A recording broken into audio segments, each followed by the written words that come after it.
नमस्कार. हवामान अंदाज या यूट्यूब चॅनलवरती तुम्हा सर्वांचे पुन्हा एकदा स्वागत करतो. राज्यातील हवामानाची परिस्थिती आता सविस्तर पाहणार आहोत. राज्यात पुन्हा एकदा पावसाचा जोर पाहायला मिळणार आहे. काही ठिकाणी दिवसभर जरी उघडीप असली तरी आता पुन्हा एकदा नव्याने वातावरण सक्रिय होणार आहे. वाऱ्याचा जोर जे आहे ते आता सध्या स्थितीला कमी होत चाललेला आहे. त्यामुळे पुन्हा एकदा अचानकपणे वातावरण सक्रिय होऊन पुढील काही तासामध्ये जोरदार पावसाचं वातावरण आपल्याला पाहायला मिळणार आहे. आता कोणते तालुके आहेत, कोणते जिल्हे आहेत ते देखील तुम्हाला पाहायला मिळेल. त्यापूर्वी चॅनलवर नवीन असाल तर चॅनल सबस्क्राईब करा, नोटिफिकेशन बेलला ऑलवरती टाका. खूप सारे जण व्हिडिओ तर पाहतात, मात्र सबस्क्राईब न केल्यामुळे रोजची रोज हवामानाचे अपडेट पाहायला मिळत नाहीये. त्यासाठी फक्त तुम्हाला चॅनल सबस्क्राईब करायचे आहे. तर चला पाहूयात आता सविस्तर अंदाज.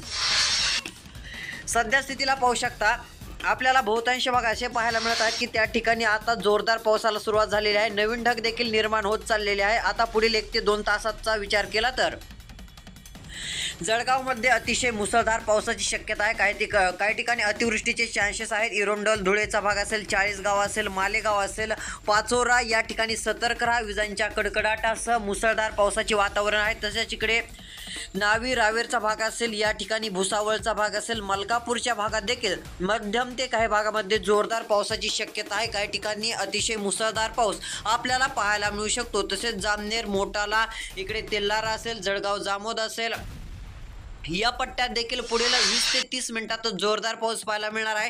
काही ठिकाणी एका तासाने जोरदार सुरुवात होईल, मात्र या ठिकाणी पाऊस नक्कीच होणार आहे. धुळे जिल्ह्यातील बहुतांश भागात मुसळधार पावसाचं वातावरण आपल्याला सक्रिय पाहायला मिळणार आहे. तुमचा जिल्हा व तालुका देखील कमेंट करून नक्की कळवू शकता, त्याबाबत अपडेट दिले जाईल.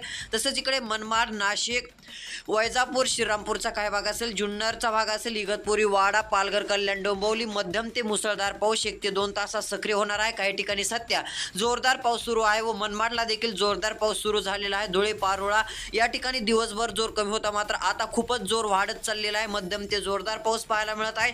शिरपूर, नंदुरबार, साखळीचा भाग असेल, सागरीच्या भागात देखील जोरदार पाऊस पाहायला मिळणार आहे. तसेच आता इकडे पाहूयात, जालना, सिल्लोड, छत्रपती संभाजीनगर, चिखली, लोणार नवीन ढगांची निर्मिती होत चाललेली आहे. मध्यम ते जोरदार पाऊस या ठिकाणी रात्री उशिरापर्यंत सक्रिय होईल.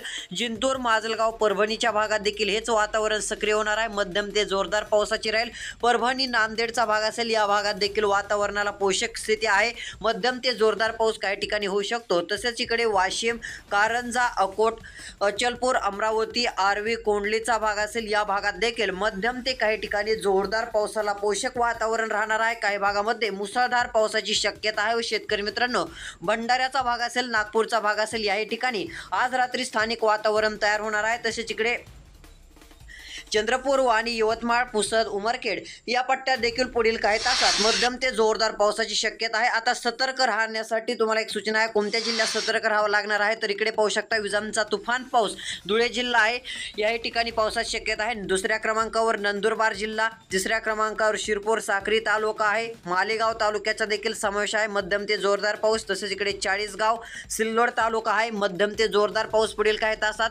जळगाव जिल्ह्याचे खामगाव तालुका आहे, इकडे चिखलीचा भाग असेल, अकोला तालुका आहे, मध्यम ते जोरदार पावसाची शक्यता या ठिकाणी राहील. तसेच कारंजा तालुक्यात देखील मुसळधार पावसाचं वातावरण तयार होईल. अमरावती, आर्वी, कोंडलीचा भाग असेल, नागपूरच्या भागात देखील ही स्थिती आहे. भंडाऱ्याच्या भागात देखील 1 ते 2 तासात जोरदार पाऊस राहील. गोंदियाकडे देखील, यवतमाळच्या एकदम तुरळक भागात, तसेच इकडे बीडच्या उत्तरेकडील भागात जोरदार पाऊस पाहायला मिळणार आहे. परभणी जिल्ह्यातील काही भागामध्ये. तसेच इकडे राहिलेले जिल्हे अहिल्यादेवीनगर, जामखेड, दौंड, करमाळा, बार्शी, पेठ, तुळजापूर, इंदापूर, दौंड, पुणे, जेजुरी, बारामती, वडूज, पंढरपूर, सोलापूर, कोल्हापूर, सांगली, सातारा, कराड, चिपळूण, सांगली, कोल्हापूरच्या या भागामध्ये जर विचार केला तर या ठिकाणी स्थानिक वातावरण तयार झालंच तर पावसाची शक्यता आहे. अन्यथा सर्वदूर जास्त पावसाची शक्यता नाहीये. धाराशिव, कळंब, परंडाचा भाग असेल, लातूर, निलंगा, औसाचा भाग असेल, उदगीरचा भाग असेल, या भागात देखील ही स्थिती आपल्याला पाहायला मिळणार आहे. तुळजापूरच्या भागात देखील आपल्याला पावसामध्ये उघडीप आज रात्रीला काही ठिकाणी पाहायला मिळू शकते. रोजची रोज अपडेटसाठी चॅनल सबस्क्राईब नक्की करा. धन्यवाद.